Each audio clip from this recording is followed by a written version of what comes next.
Ahoy!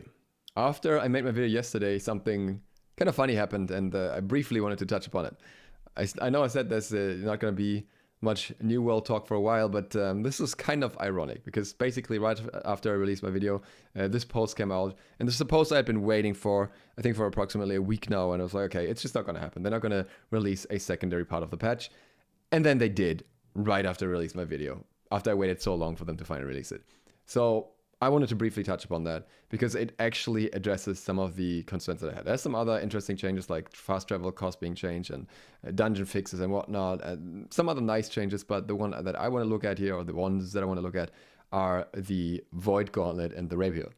So I specifically mentioned the Void Gauntlet and the Rapier as weapons that were not touched in the patch, which made no sense to me and gave me the impression that they are just way behind on the changes that they're doing to weapons, because yeah, they're just still catching up.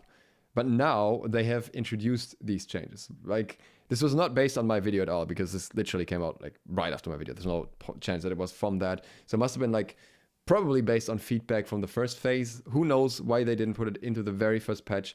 It should have been in there in my opinion, because these changes are not hard to do. They literally is changing essentially one number, because it's just like cooldowns and stuff like that. But they're here now, and I wanted to at least bring that up just for clarification, because it does make me a little bit more hopeful that in the future New World can catch up a bit quicker than my impression was based on the initial version of the patch notes they released here. So what we can see for Void Gauntlet is they increased the cooldown of Petrifying Scream from 15 to 25 seconds, and they nerfed the base damage and detonation damage of Orb of Decay. Now, Orb of Decay damage nerfs are just, to be expected, because the weapon I don't think is meant primarily as like a super bursty mage weapon, and yeah, Orb is just extremely strong.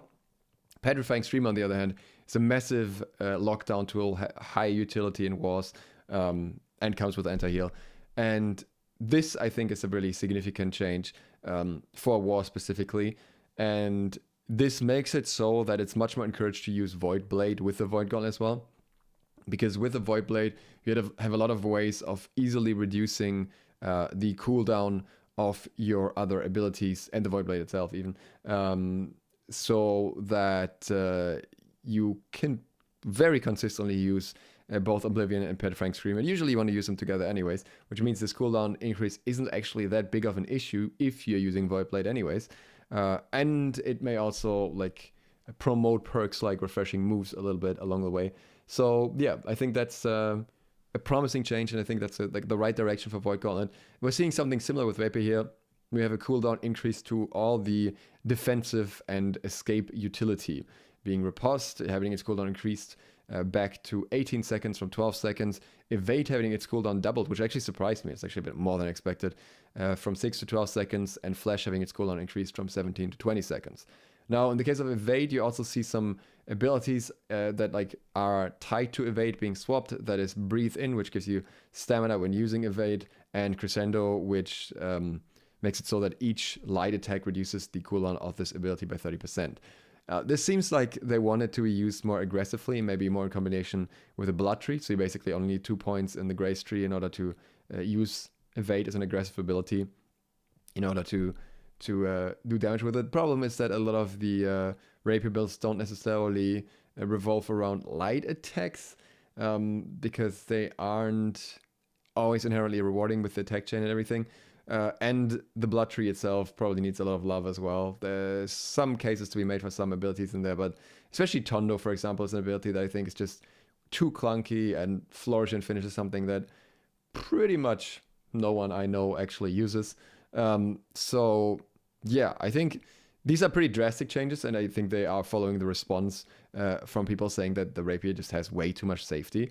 I do think they may be a bit overboard, but I think that the Rapier can be adjusted differently in other ways by buffing the Blood Tree, by maybe giving the Grace Tree more damage instead of more cooldowns, like lower cooldowns.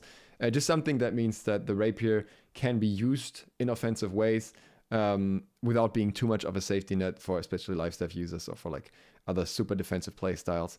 Bow Musket as well. So yeah, I think these are interesting changes that are going in the right direction, and at least signal to us that the devs are not completely out of touch with the state of the game right now and are not just focusing on what has been happening 2 months ago or whenever. So I think that is important to point out. Great X also gets further changes to GraphWell again. These are kind of weird because now it sounds like they're basically just buffing GraphWell beyond what it used to be able to do, because it now has a 1-second root. The pull is more reliable, so they're even like more strongly pulled into the middle. The slow is stronger and the slow field duration is extended again, so I don't even know if you can dash out now. Bit strange. I'm not quite sure what's going on there, if they just wanted to be like countered by cleansing elixir or something. But this is something that, have to hands-on test, can't really just judge it based on the written patch notes here. Interesting set of changes for the Great X, but overall these changes are much more what I was expecting from the initial patch announcements, and are much more showing us that the devs are still going in the right direction to some degree. And in addition to that, there was also a deleted Reddit post, thanks to Seek for pointing this out. This one actually has some additional info. So supposedly this happened like on a Twitch stream. Some guy came in and said that he was a dev and gave some insight into upcoming things. Now, this post was made quite a while before the PTR announcement for the changes, like pretty much a day before that, and like changed 3 hours after that, but not nearly close to the state. So maybe it's someone who's just trolling and who had this information from somewhere where it's going to be on the patch notes. But given that most of this information matches the patch notes, and then there's some additional information that doesn't seem unrealistic, and I had another source confirming as well that these changes are likely coming into the game, there is a good chance that this is actually something that is coming out of the mouth of a dev, or at least it's like coming from a source that wasn't lying, let's put it that way. So what they're saying is they're not planning to sunset New World in favor of other games. To be fair, if they were planning that, they would probably not announce that. They're also saying that a lot of small teams are working on things separately, and are not like necessarily working intertwined with other teams like Combat Team and World Team and Crafting Team, which we have very much noticed with some of the changes. But even argue that probably some of the teams are even smaller and just focused on like basically one weapon or something. And they're trying to do more player communication. But more importantly, they're announcing another update for the PTR, or like they're planning another update for the PTR. So I guess it's the same cycle as we did with the last one. And outside of the change that we're seeing here, for example, some property tag stuff as well. They slightly changed since then, but it's whatever. They're talking about 3v3 arenas here, coming at some point in the future, something that we already have confirmed from devs as well. That's like basically they're saying we're working on something arena-esque, PvP arena-esque. Again, they kind of announced in the dev talk that it was going to be very bare bones in the beginning.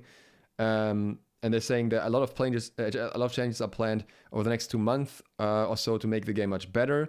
And a new weapon, most likely the Blunderbuss, which is closest to completion, is scheduled for March.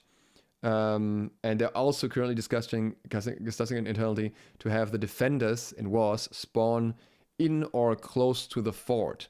And not on the capture points. And this is a very important change. This would still give defenders an advantage because they're still going to spawn closer because their fort is usually closer to those points. But it would make wars in general a much, much more even ground.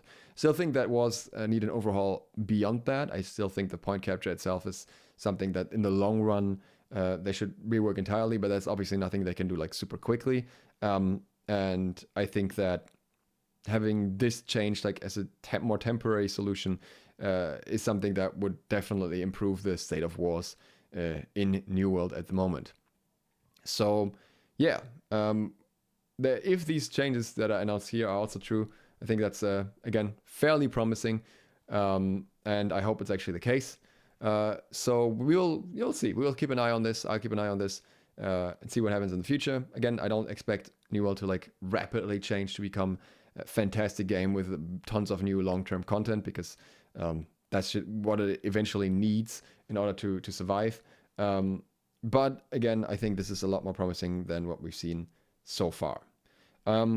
That's basically all that I want to say on this. I just wanted to like basically make this update correction.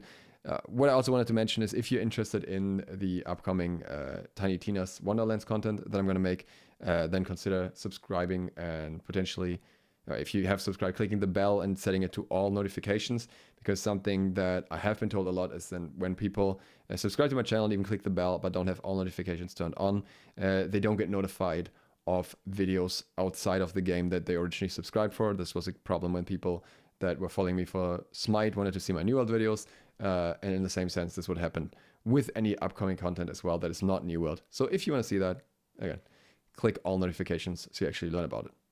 With that, thank you guys very much for watching, and I hope to see you for the next one soon. SLOTH out.